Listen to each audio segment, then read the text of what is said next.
কতবার যে আমি তোমাকে স্পর্শ করতে গিয়ে গুটিয়ে নিয়েছি হাত, সে কথা ঈশ্বর জানেন। তোমাকে ভালোবাসার কথা বলতে গিয়েও কতবার যে আমি সে কথা বলিনি, সে কথা আমার ঈশ্বর জানেন। তোমার হাতের মৃদু কড়া নাড়ার শব্দ শুনে জেগে উঠবার জন্য দরজার সঙ্গে চুম্বকের মতো আমি গেঁথে রেখেছিলাম আমার কর্ণযুগল। তুমি এসে আমাকে ডেকে বলবে, এই ওঠো, আমি আ- আ- আমি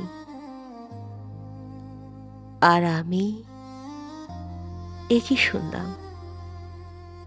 এমতো উল্লাসে নিজেকে নিক্ষেপ করব তোমার উদ্দেশ্যে।